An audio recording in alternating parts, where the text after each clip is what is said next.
आगे बढ़ो, हम तुम्हारे साथ हैं। कैश भाई तुम आगे बढ़ो, हम तुम्हारे साथ हैं। केजरी उतरी जिंदाबाद, जिंदाबाद जिंदाबाद केजरी उतरी जिंदाबाद, जिंदाबाद जिंदाबाद। कैश भाई जी पले पले, बाकी सारे थले थले। आ गया भाई आ गया, कैश भाई आ गया, आ गया भाई आ गया, कैश भाई आ गया। कांग्रेस पार्टी जिंदाबाद, जिंदाबाद जिंदाबाद। कैश भाई तुम आगे बढ़ो, हम तुम्हारे साथ हैं। कैश भाई तुम आगे बढ़ो, हम तुम्हारे साथ हैं। मुकेश अग्निहोत्री जिंदाबाद, जिंदाबाद जिंदाबाद मुकेश अग्निहोत्री जिंदाबाद, जिंदाबाद जिंदाबाद। जो हमसे टकराएगा चूर चूर हो जाएगा। कांग्रेस पार्टी जिंदाबाद। जिंदाबाद जिंदाबाद। ਉਹਨੇ ਫੜ ਲਈ ਫੜਨਾ ਕੋਈ ਨਹੀਂ ਫੜਨਾ ਨਹੀਂ ਭਾਈ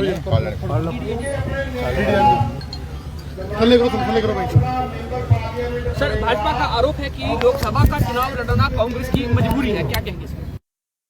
ऐसा है कि वो हमने कैंडिडेट्स दिए हैं, उन कैंडिडेट से भारतीय जनता पार्टी के चेहरे पे जो है पढ़ा जा सकता है कि क्या मजबूरी है और क्या हवाएं हैं। तो इसलिए ये चुनाव जो है दल बदल पे निर्णायक फैसला देगा।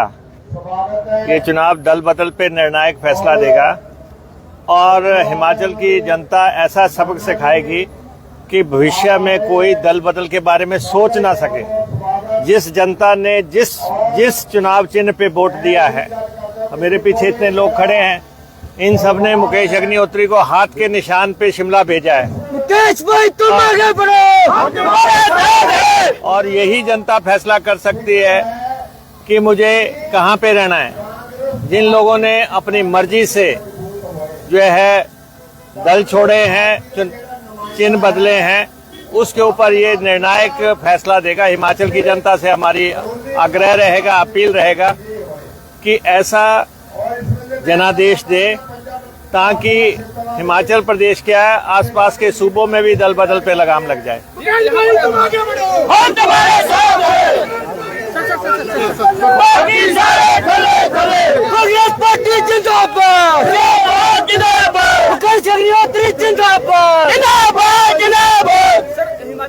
कैश भाई तेरी बल्ले बल्ले। बाकी सारे थले थले। हिमाचल प्रदेश की वर्तमान सरकार कर्ज ले रही है, लेकिन पुरानी सरकार के कर्ज को लेकर तंज कसे जाते हैं। ऐसा है कि इस समय कर्ज कोई मसला नहीं है। जो कर्ज की बातें हैं उनके बारे में तो बाद में डिसाइड करेंगे। और लेकिन ये चुनाव एक विशेष परिस्थितियों में चुनाव हो रहा है। वैसे तो आप देख रहे हैं कि भारतीय जनता पार्टी की जमीन पूरे देश में खिसक रही है। पहले चरण के इलेक्शन के बाद भाजपा को ये पता लग गया कि देश में उनकी सरकार नहीं बन रही है, इसलिए वो अपना एजेंडा बदल रहे हैं।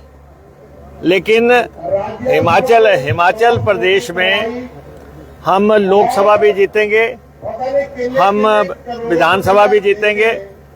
ये जो छह इलेक्शन हिमाचल प्रदेश में हो रहे हैं, मैं आपको ये इतना बता देता हूँ, ऊना की जो 2 सीटों पे चुनाव हो रहा है, कुटलैहड़ में और गगरेट में, ये दोनों सीटें हम जीत रहे हैं। और अभी 1 महीने का समय है।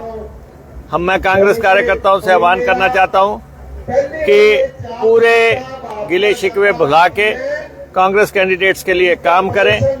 और जो हिमाचल प्रदेश में जो सरकार गिराने की साजिश हुई, वो ऑपरेशन लोटस जो प्लान किया गया, वो तो हमने विफल कर ही दिया। लेकिन जो आने वाले समय में जो कह रहे हैं कि 4 जून को हम सरकार बनाएंगे, जिनके जो है जो पांव हैं बहुत मचल रहे हैं कुर्सी पे जाने के लिए, उन सबको भी पता लग जाएगा कि अब जो है पूरे समय तक उनको इंतजार करना पड़ेगा और हिमाचल की जनता उनको इंतजार करवाएगी और सबक भी सिखाएगी। मुकेश भाई तेरी बल्ले बल्ले बाकी सारे बल्ले बल्ले आ गया मुकेश भाई आ गया मुकेश भाई तेरी बल्ले बल्ले बाकी सारे बल्ले बल्ले चूर चूर हो जाएगा बल्ले बल्ले बाकी सारे थल्ले थल्ले लाल भाई तो तक देंगे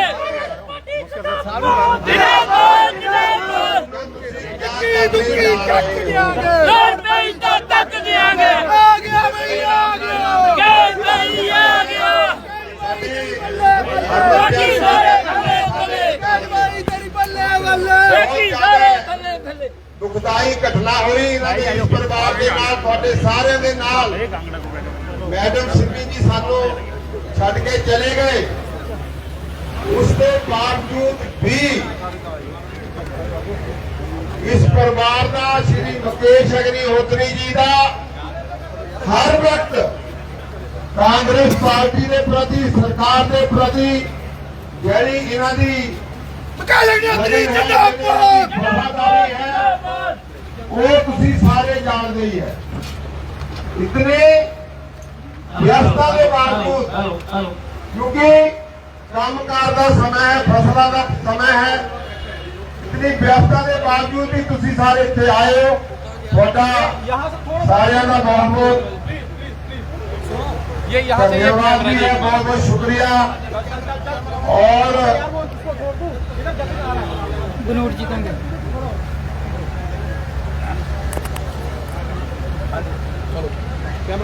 अच्छा चलो थोड़ा बाइट दे रहे हैं मंत्री साहब।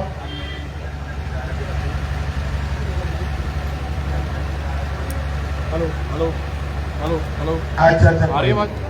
ठीक है नहीं अभी नहीं लाइव ये हमारा बैठे रहो जनता की अदालत वाला इंटरव्यू है वो जनता भी खड़ी है मुकेश जी भी उत्थे खड़े हैं वो इंटरव्यू हो रहा है इस करके मैं थोड़ा जी अपनी बारी करा देना शिरकत कर लेना जाके उसी आराम नाल बैठे रहना। बहुत बहुत धन्यवाद।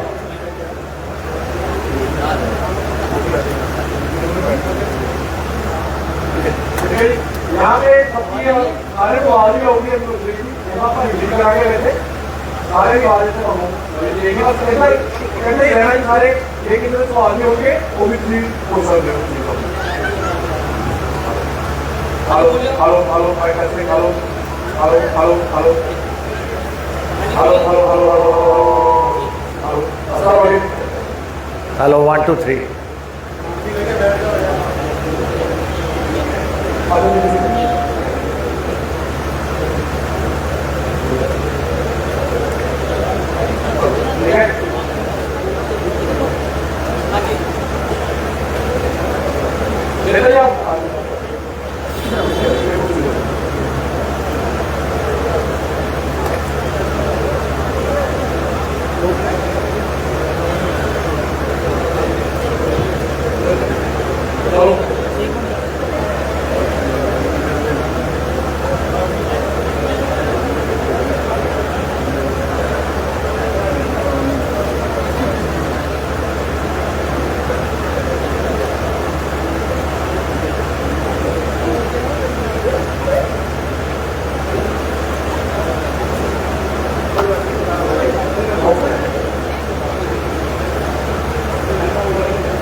भाई आप आओगे नीचे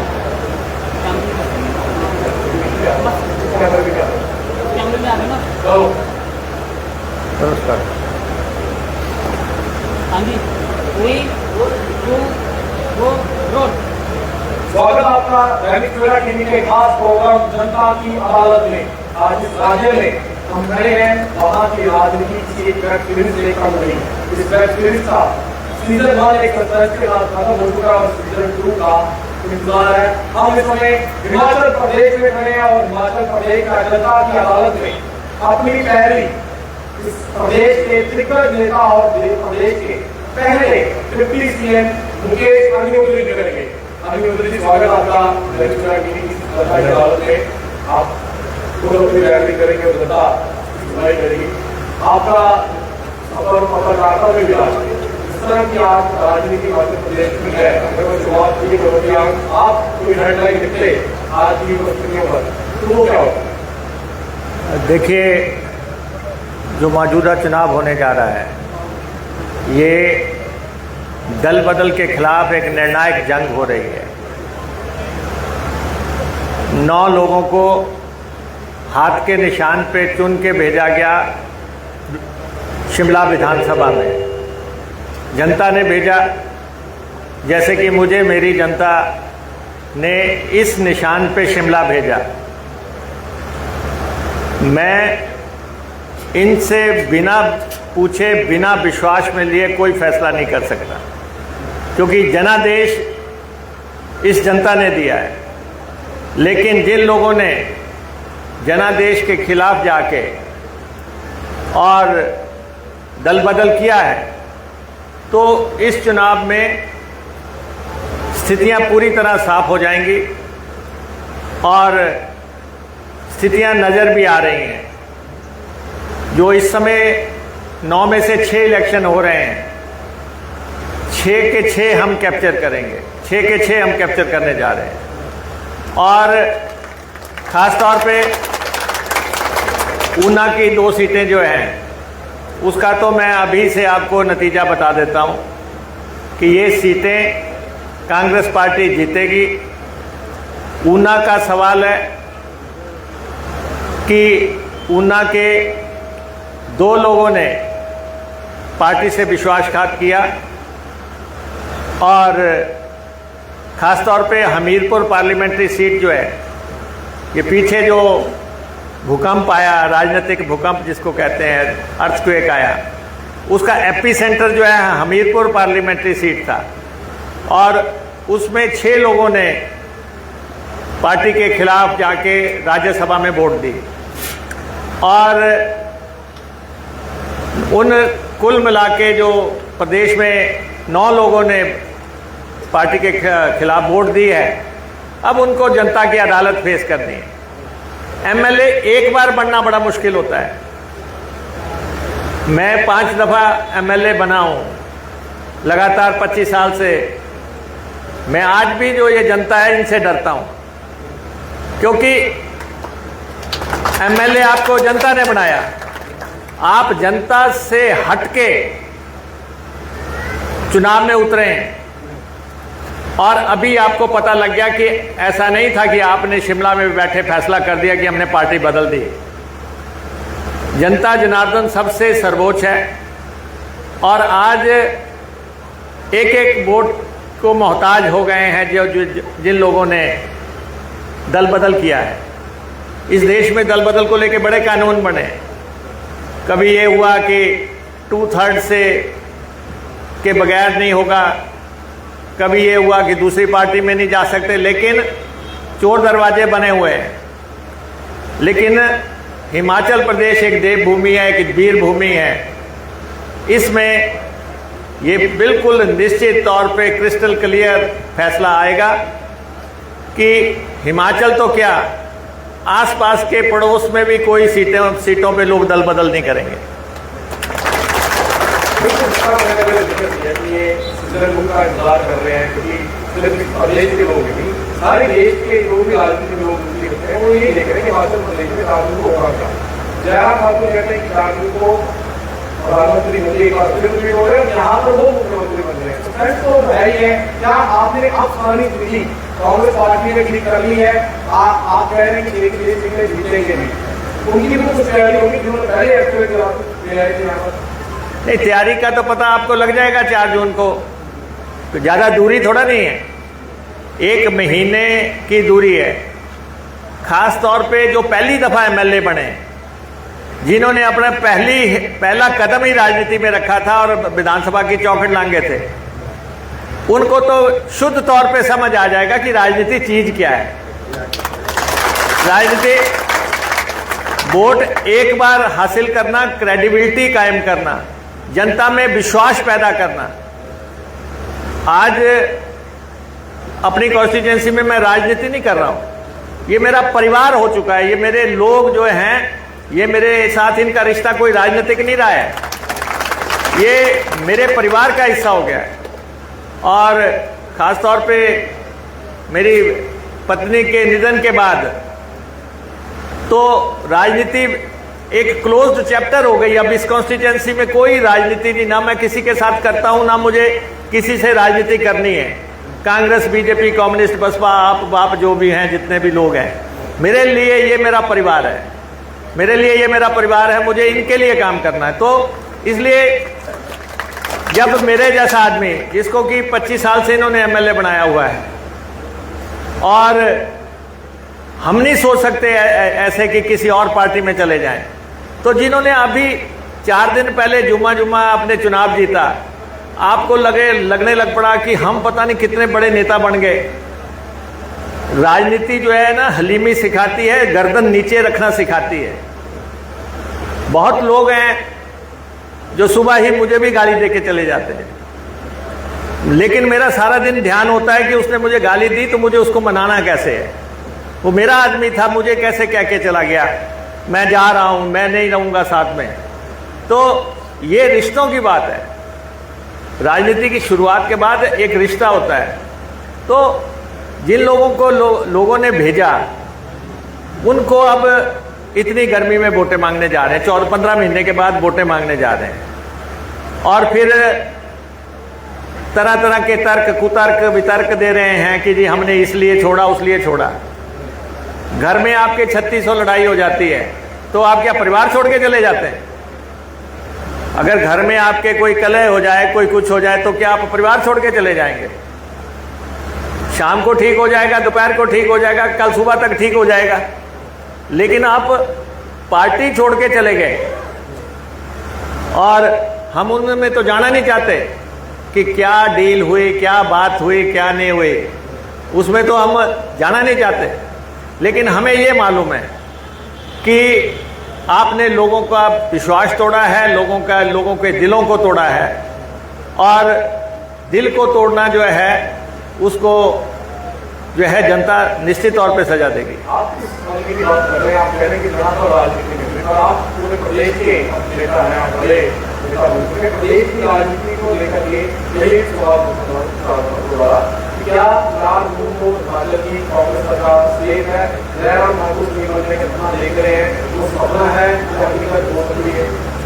ऐसा है कि राजनीति घर से आरंभ होती है। ऐसा नहीं है कि बाहर जाते जाओ और घर में पीछे झाड़ू लग जाए। यहाँ आपने बहुत नेता देखे होंगे जो कि बाहर वोट मांगने जाते थे, लेकिन घर में सफाया हो गया और मुख्यमंत्री तक की कुर्सियां छिन गई। हम सबका सम्मान करते हैं, वो सब नेता हैं, लेकिन जो लोग हमें ये पाठ पढ़ाते हैं लगातार, ये जो सवाल आप मेरे को कर रहे हैं, मेरी फेसबुक पे भी बहुत लोग लिखते हैं कि हरोली में कर दिया। अरे भाई, हरोली में नहीं करूंगा तो मैं शिमला कैसे पहुंचूंगा? वोट तो हरोली वाले डालेंगे। अगर हरोली वालों का, हरोली में हम लिखते हैं कि हमने हरोली में IIIT खोल दी, हरोली में हमने सेंट्रल स्कूल खोल दिया, हरोली में हमने SDM का दफ्तर बना दिया, हरोली में हमने DSP का दफ्तर बना दिया, हरोली में हमने 3 कॉलेज खोल दिए, हरोली में हम सड़कें बना रहे हैं। इस समय हरोली में 500 करोड़ रुपए का पानी का काम चल रहा है, 1.5 करोड़ लीटर के पानी के टैंक बन रहे हैं। ये इसलिए बन रहे हैं, लोगों ने मेरे को इसलिए नहीं चुना, जा बेटा बाहर जाके राजनीति कर, हमारा कुछ मत करियो। यहां से करूंगा तभी दूसरों के लिए करूंगा। तो इसलिए घर सुरक्षित रहेगा तभी आगे की राजनीति होती है। और मैं प्रदेशवासियों को भी ये कहना चाहता हूं जो मेरी फेसबुक पे लिखते हैं, आपने हरोली के लिए ये कर दिया, सबसे लंबा पुल अगर यहाँ पे बना, तो क्या मुकेश अग्निहोत्री ने अगर लीडरशिप कायम की है तो क्या यहाँ पर सबसे लंबा पुल नहीं बनना चाहिए? अभी दूसरा पुल पंडोका से त्यूड़ी बन रहा है 52 करोड़ रुपए का। तो जनता का विश्वास जो है उसे हमें कायम करना है। हमें पहले इलेक्शन में जब हमने शुरू किया तो हमें 16,000 वोट पड़े थे, फिर हमें जो है 22,000 वोट पड़े, फिर हमें 27,000 पड़े, फिर हमें 32,000 पड़े, फिर 40,000 पड़े। जिसने कभी नहीं डाला वो अब डाल देगा। तो इसलिए जो है, लेकिन हरोली की सारी जनता को पता होना चाहिए ना तो इनके लिए मोदी जी काम करने आएंगे, ना इनके लिए कोई तीसरा आदमी काम करने आएगा। इनके दुख सुख का साथी जो है मुकेश अग्निहोत्री है। जब भी जरूरत पड़ेगी आना तो मुझे इनके पास है या इनको मेरे पास। मनोहरी कविता ये भी कह रही है कि गुलाम में बैठे रहे, मंत्री बने रहे, डिप्टी भी बने रहे, सरकार से रहे। मैं फिर वही प्रश्न पूछ रहा हूँ, नहीं ऐसा ना, ऐसा है, आपके विधायक नहीं है। ऐसा है, मुझे लगता है कि आप मेरा इंटरव्यू लेने से पहले जयराम के पास गए होंगे। मैं आपको ये बता देता हूं कि जयराम जी को आराम से बैठ जाना चाहिए। इस सरकार पे आंच नहीं आने वाले, ये नहीं डोलने वाले। सरकार 5 साल चलनी है। मैं अपने लोगों से भी कहना चाहता हूं, टिके रहो जहां पे टिके हुए हैं, आराम से टिके रहो। आपके रिश्ते बने हुए हैं, आपके काम हो रहे हैं, आपका सब कुछ हो रहा है। सरकार में हमारे आज 68 आदमियों का हाउस है हिमाचल प्रदेश का। जब 68 का हाउस है उसमें 35 लोग चाहिए सरकार बनाने के लिए। तब हमारे पास 40 थे, 3 इंडिपेंडेंट 43 थे, 6 लोग चले गए। पहले तो जिन लोगों ने बगावत की थी उनको ये पता ही नहीं था कि मेंबरशिप भी जाती है। ये तो उनको उस वक्त पता लगा जब स्पीकर साहब ने अनाउंस कर दिया कि अब आप इस विधानसभा की चौखट पे प्रवेश नहीं कर सकते, तुम्हें बाहर निकाल दिया गया। वो तो सोच रहे थे कि हमने वोट डाल दी और हम छाती चौड़ी करके कल फिर बैठ जाएंगे आके। जब उनको पता लगा हमारी मेंबरशिप चली गई और अब हम अंदर नहीं जा सकते, तब जो है उन्होंने भागदौड़ शुरू की। देश की सबसे बड़ी अदालत में गए, सुप्रीम कोर्ट में गए। सुप्रीम कोर्ट ने कहा जी नहीं, तुम्हारे साथ बिल्कुल ठीक हुआ, तुम अंदर जाने के काबिल नहीं हो। देश की सबसे बड़ी अदालत ने कह दिया कि तुम अंदर नहीं जा सकते। अभी 3 और हैं, 3 और हैं, उनका भी देर सवेर यही होना है। एक और केस भी चल रहा है, दूसरा केस, जिसमें कि ये है कि आपको 6 साल तक चुनाव भी लड़ने दिया जाए या ना लड़ने दिया जाए। आप सिर्फ यही नहीं है कि आपको विधानसभा से बाहर किया जाए, ये भी फैसला किया जाए कि आप चुनाव लड़ने देना है या नहीं लड़ने देना है। ये भी स्पीकर के पास दूसरी पिटीशन भी है। तो अब सब लोग अपने अपने काम में लगे हुए हैं। इधर जो है चुनाव आ गए, तो इसलिए यहां पे मैंने आपको कहा 68 के हाउस में 35 लोग चाहिए थे। अब 6 बाहर चले गए, 62 का हाउस हो गया। 62 के हाउस में जो है 32 आदमी चाहिए। हमारे पास 34 हैं, उनके पास 25 हैं। फिर हम बहुमत में हैं, हमारी सरकार को कोई खतरा नहीं है। अगर वो 3 बाहर चले जाएं तब भी 25 और 34 का हाउस रहेगा। अगर ये लोकसभा में हमारे एमएलए लड़े हैं, विक्रमादित्य सिंह और सुल्तानपुरी लड़ रहे हैं, ये जीतेंगे, फिर हमारे 2 कम होंगे, तब हम 32 पे होंगे, वो 25 पे होंगे। आप बताओ किस समीकरण में जयराम को सत्ता सिंहासन मिल रहा है? किस समीकरण में, कहां सोच रहा है? किधर? किसी भी समीकरण में जयराम मुख्यमंत्री नहीं बन सकते। उनको मेरी राय है, ये कंगना जी को इंट्रोड्यूस करा रहे हैं जगह जाके, ये कंगना वो कंगना, वो लगे रहे अपना काम में, वो अपने काम में लगे रहे। हम भी कंगना जी का सम्मान करते हैं, लेकिन प्रदेश का मुख्यमंत्री रहा व्यक्ति जगह जगह जाके जो है नेताशिप को छोड़ के इंट्रोडक्शन में लगा हुआ है। नेता जो है सिर्फ कुर्सी नहीं बनाती है कि आपने मेरे को इस कुर्सी पे बैठा दिया तब मैं नेता हूं। नेता सामने वाले के मानने से है। सामने वाला मानता है कि नेता ने, आप मेरे को किसी भी सियासन पे बिठा दो, अगर सामने वाला नहीं मानेगा तो क्या होगा? तो इसलिए जयराम जी ने ऐसा पंगा ले लिया, ऐसे चक्रव्यूह में फंस गए कि बाहर का रास्ता नजर नहीं आ रहा है। एक राज्यसभा सीट मिली उनको, एक सिंगल राज्यसभा सीट मिली, 9 एमएलए गवा दिए, एक के बदले 9 एमएलए गवा दिए। और उसके बाद अब 9 में से ढूंढ रहे हैं कि हमें क्या मिलेगा, वो भी 4 तारीख को सामने आ जाएगा। और उसके बाद सबसे बड़ी बात तो ये है कि दिल्ली वाले पूछ रहे हैं कि आप कह रहे थे कि हम ऑपरेशन लोटस कर रहे हैं, और लोटस तो विफल हुआ ही है, लोटस तो नाकाम हुआ ही है। लेकिन जो 4 सीटें जो दिल्ली वाले इनके मान रहे थे कि ये 4 तो लोकसभा में जीत ली, ये उससे भी जाते लगे। हिमाचल प्रदेश में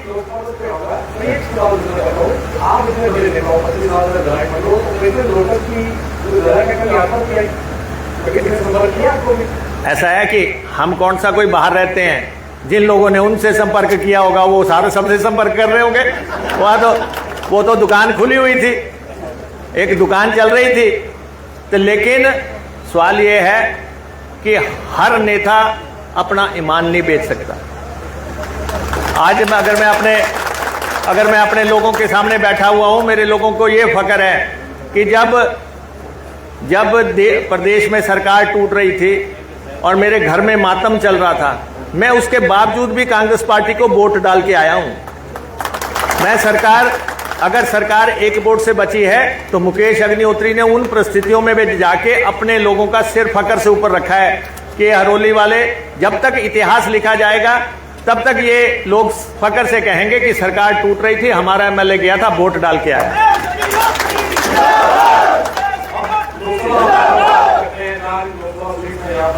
क्या लगा आपकी खुशी आपकी जो लोकसभा सीट है बड़ी पॉजिटिव मानी जाती है,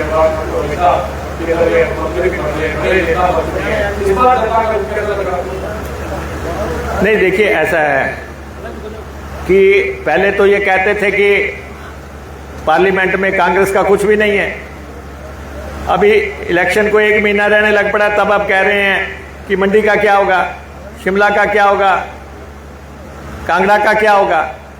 ये हमीरपुर पार्लियामेंट्री सीट, ये सीट मुख्यमंत्री जी की सीट है। मुख्यमंत्री जी इस क्षेत्र पे आते हैं और मैं पब्लिकली ये बोलने को तैयार हूं, सारा यहां जीत दिया, ये नहीं जीता तो जीत अधूरी होगी। ये जीतना है, ये रंग जीतना है, ये इसलिए सब लगेंगे। सतपाल रजादा के लिए पूरी ताकत से लगेंगे। सतपाल रजादा हमारे कांग्रेस पार्टी के नेता हैं, दबंग नेता हैं, और इस चुनाव ने जो लोग ये सोच रहे, मैं देख रहा था कि कोई कह रहा कि हमने ये काम करा दिया, फलां काम करा दिया, और तो और जो हमारी कॉन्स्टिट्यूंसी में तो कम से कम किसी ने कोई काम नहीं करवाया। हम तो स्पष्ट तौर पे कह सकते हैं ट्रिपल आईटी स्लो में बढ़ने के